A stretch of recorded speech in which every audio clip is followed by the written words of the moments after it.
In a book I wrote at the end of the 1980s called Candida albicans, I suggested that if we continued overusing antibiotics and if we didn't increase our own immune competence, the strength of our immune system, then yeast infection would be nothing compared to what we would be confronted with. Since then, we've had Lyme disease, we've had SARS, we've had avian flu, mad cow, and a variety of other new microorganic diseases.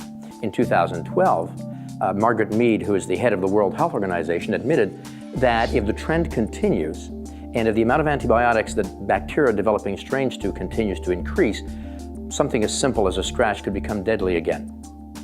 We have focused significantly on using antibiotics or external immunity or external help to fight bacteria and viruses, and they have saved lives.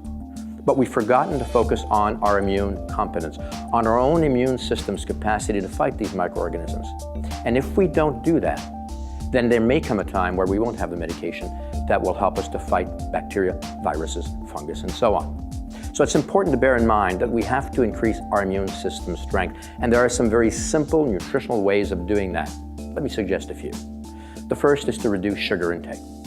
A study done at Loma Linda University in California showed that as you increase the amount of sugar in your diet, you proportionately decrease the activity of your immune cells, particularly natural killer cells and delta T cells, as well as other cells that are related to killing bacteria and viruses. So reducing sugar intake would be very important. Increasing physical activity is extremely important as well.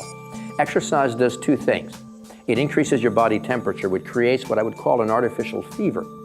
Now, your body increases temperature when you do have an infection because bacteria and viruses can't reproduce themselves as effectively at higher body temperature. So when you exercise and your body temperature goes up, you actually reduce the capacity that bacteria and viruses have of reproducing themselves. Exercise also stimulates the lymphatic system, which is a system that has a major role to play through the lymph nodes in breaking down bacteria, viruses, cancer cells, and so on. Eating a lot of fresh fruits and vegetables, getting a lot of whole grains in your diet, healthy foods, unrefined foods will also significantly increase your immune competence. Certain supplements can be helpful. Aged garlic extract has been shown, research by Dr. Percival at the University of Florida at Gainesville, to actually increase natural killer cells and increase delta T cells. As a matter of fact, on the website of the University of Maryland School of Medicine, they actually mentioned that aged garlic extract was able to increase the strength of the immune system of patients who had inoperable liver cancer, pancreatic cancer, and a few other cancers. Now, we're not saying it treated cancer, but it did significantly increase their immune system's strength.